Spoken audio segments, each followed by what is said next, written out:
Welcome back to Hasbro's Hyde. Continuing our 6.5 Grendel build, and I've already completed the first step, getting a base coat down of our Aluma-Hyde Coyote color. And so it was sprayed it a couple times. One part I think took 3 sprayings to get it to be well coated, and then I oven cured it. And if you know about their material, they'll say do it for 190 degrees for 3 hours and 30 minutes. And so in fact that's exactly what I followed. I have an oven set up for powder coating, and so I suspended all the parts and ran it through and cured these after coating them. And so it actually came out pretty well. I'm pretty impressed with the coating. It has gone on really smooth and nice, not too heavy. I went ahead and coated just inside a little bit, not too heavy there, but I wanted to protect the metal a little. But I don't want to cause a problem with the bolt running through there either. So I think it's a light coat. It should be fine. I think I did was I did get spray down inside where we'll seat the barrel. So I will clean that out before seating the barrel with a little bit of solvent. And that shouldn't be a big deal. Perhaps maybe some light embry cloth. But anyway, so everything else coated well. Went on really well. So what I had done is I had preheated them to about 85 degrees. And then sprayed them after, of course, after following the instructions on how to mix up the paint, etc., in the can, and doing just normal spray can kind of shaking and things. And so that worked out really well. One thing that was recommended on some of the places I had read was changing the nozzles. The nozzle came in, it was fine, but these black nozzles, you can see there from Brownells, that's the part number for them, they really do spray better. I was really impressed with how much nicer the pattern is and more misting type of pattern that you get from that. And so they recommend that, and that I think that was well worth, it was like, I don't know, $3 or something. It wasn't much. And so well worth the time and money of getting those. So we've coated, you see here, that was the upper receiver all the way inside the rails. Everything is well coated for the first base coat. And then the lower receiver, same way. This is a bit more of a challenge to get all the areas. And one thing I had read was using a quarter 20 bolt. Excuse me, I think it's 28. Quarter 28 bolt here. And you thread it in there, and then you can grab the part and get better angles. And so you can see you can get all the way up into your trigger guard, etc., and get a really nice coating there, and then including down into the logo. Everything just flowed really well. And really didn't have, there were some areas in the coating I was a little worried about. I was really careful trying to keep light and continuous passes, but light coats, and did this one in fact 3 times, very lightly. And there was a couple areas where like, I might have gone a little bit heavy, and I was worried. But in fact, in the oven, when it heated, I think it reflowed maybe a little bit, because those areas are completely gone. And everything is really nice and even, and now ready for our camouflage coating that's going to be going over the top of that. And so that's the lower and the upper. Did the barrel also. Now I masked off where the barrel nut goes on, and into where the receiver will seat, the extension here as well. So that was all masked off, and the gas tube where it goes into the upper receiver masked off as well. But everything else then through the main body of the barrel was assembled. I assembled the gas block and gas tube and coated them at the same time, and then went all the way down then to the muzzle. Now the muzzle, I had the muzzle brake, which is going on the rifle, threaded and lightly engaged, not torqued into position. And so we coated the muzzle brake, and it came out really nice and even. And then also the crush washer. Now I don't know how well that'll stay on there once you crush. It probably will stay on fine, but we'll see. But overall, it actually looks really good. I mean, it's really nice and even, and I'm impressed with Brownells Aluma-Hyde and how well it works. Interesting thing, gas block I used, it's a white oak armament. So I got this for my white oak armament 223 Wild barrel, and it wouldn't fit. And so I had bought a brake hone, thinking, okay, I'm going to have to hone the inside of the gas block out and try to get it to fit. And this is a good way of doing it. It goes down small enough to make it work. But in fact, on my other build, I had an Aero Precision gas block that fit it perfectly, and so I used it. But when I put this one on this one, it fit just like a glove. So I got a BCA barrel and a white oak armament gas block, and so it should be a good combination. Everything fit just really well. So the barrel came out really nice, and it's ready then to be assembled. Got a rail for the forearm, a handguard, and coated it as well, so it'll match. I'll probably leave this off and do a light camo pattern on it separately, and then do a final install to the handguard once I'm confident exactly the position I want to put it on when I install the bipod on the rifle. And so we'll do that part separately.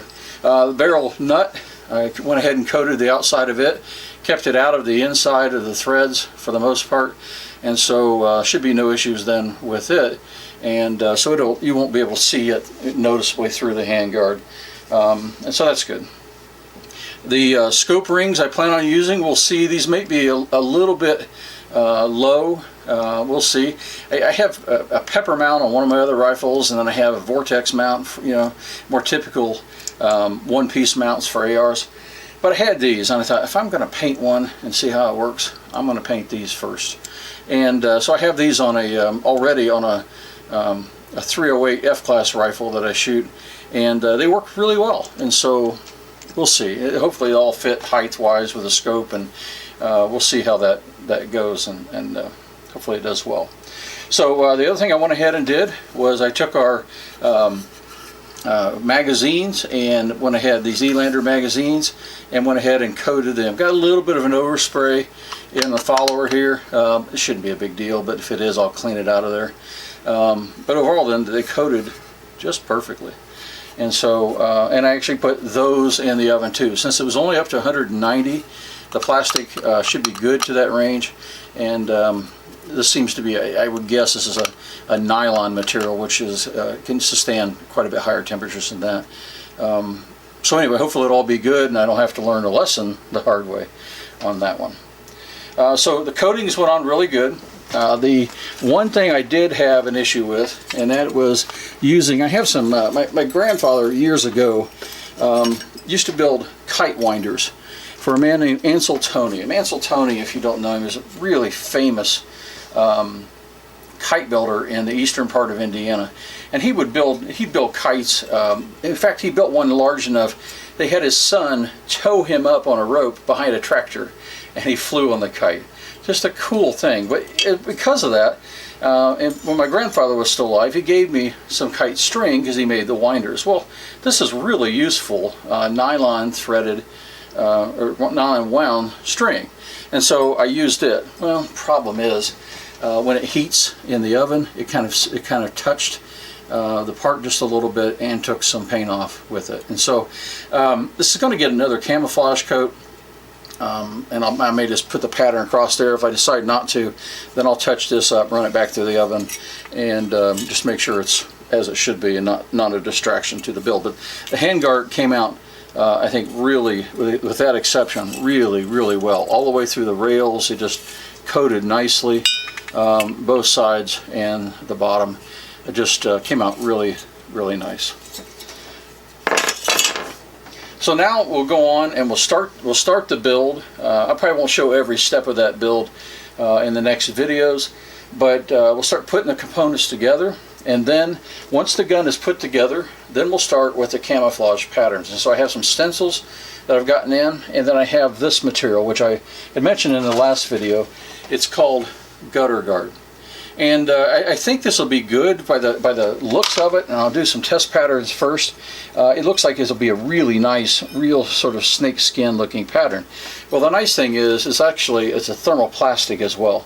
And so while it drapes pretty well and you can hold it down, I can just heat this up and form it then to the rifle, so you can get different curvatures and looks like that, which will be pretty cool.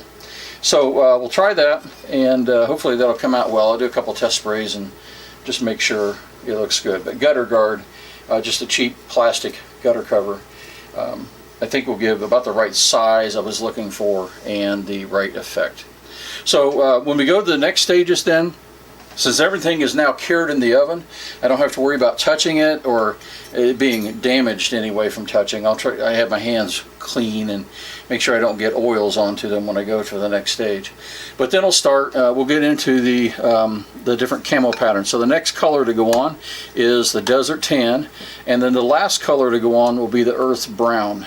And that will be when we put this, the tan will go on with the camo patterns, and then the brown will go on when we lay this over the guns and do our snake skin. And so that'll be it. And then at the very end, I'm debating this on my test spray as well. I want it really just for protection. I want to go ahead and use a matte clear in the Aluma-Hyde materials as well. And so I don't want it to get too shiny. This is really matte. Really flat, I should say. It's a really nice color, but I do want to protect it just a little bit more from beating and banging, and have at least one layer of protection before we hit the colors that I really care about the most. So anyway, getting a good start. I got a lot to do, and we'll start the assembly process after this.